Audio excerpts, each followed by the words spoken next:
You're watching WGNO News Weekend Edition, New Orleans' very own. And good evening, I'm Jacob Bradford. Thanks for joining us. We're kicking it off tonight again with meteorologist Brooke Laser as we take a live look. And another group that's eligible to receive the vaccine are those who work in schools. This includes teachers, daycare workers, and support staff. Will he or won't he retire? That's the big question surrounding Saints quarterback Drew Brees tonight. Good evening, I'm Jacob Bradford. Thanks for joining us. We begin tonight with breaking news. A shooting inside of a gun outlet store in Metairie.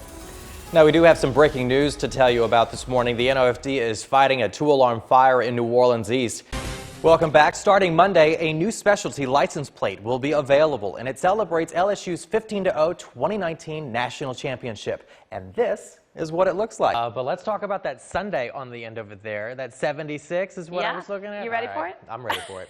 All right. Me too. Thank you, Brooke. No, it's still a very active scene out here in Houma. In fact, 30-year-old Shannon Harris's family is still out here. He went missing back in 1998. I'm going to go ahead and step out of the way so you can see more of this scene. You can see plenty of backhoes. As the sun is continuing to go down, they have brought out floodlights to continue their investigation.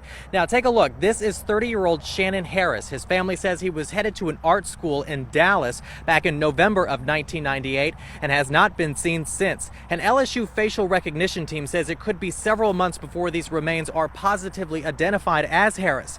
Now, this man, Stanley Briggs, he was a close friend of Harris's and of the family. He is charged with second-degree murder. Now, he was not a person of interest 22 years ago and was not questioned back then.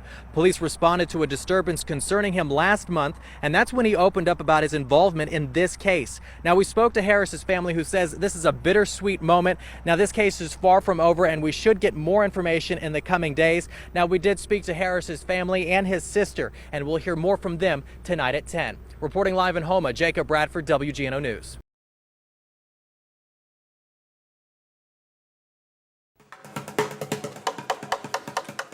On a normal weekday in the French Quarter, Bourbon Street is busy.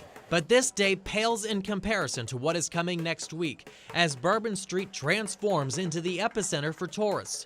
So the State Fire Marshal's office went through businesses on Bourbon to make sure they're ready for the Mardi Gras crowds. We're making sure that all of the fire safety requirements that we need to see in place are in place and are operational and ready to go to take on those extra crowds. Alligator nachos, newest spot on Bourbon Street. We posted, we got alligator nachos.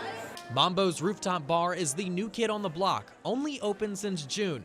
This will be their first Mardi Gras, and they know that they have a challenge coming at them next week. Come in early, an hour early, because sometimes parades, they usually take some time to get started, and just be prepared, like, as far as mentally wise, and you're gonna be working long hours, no worries on that. That this is the bread and butter, of their entire year. They want to make sure that they are ready to go to receive all these crowds. But to see the influx of people and cash, those businesses need to pass an intense inspection. The state fire marshals are looking for features that many customers don't know should be there. These are things that people don't really look at. They're going in the door, they want to have fun. It's our jobs to go in there and to make sure that these businesses know how many people are supposed to be in there and aren't. That if there is a fire, that there is a way to address people, let them know that there's an emergency, that they know where the exits are, that those are marked appropriately, and that there's a way for that fire to be put out quickly to minimize the danger to life and property. For Mambo's general manager, Darren Eugene, the best way to pass the inspection is to meet those safety requirements all year long. Make sure we stay on top of it beforehand. They can pop in anytime they want to, and we're still gonna be 100%. We just make sure we take care of things promptly. Also, the buildings in the French Quarter are so close together that in itself is a fire hazard. And with hundreds of thousands of people expected to be in the city soon, getting those inspections right could easily become a matter of life and death.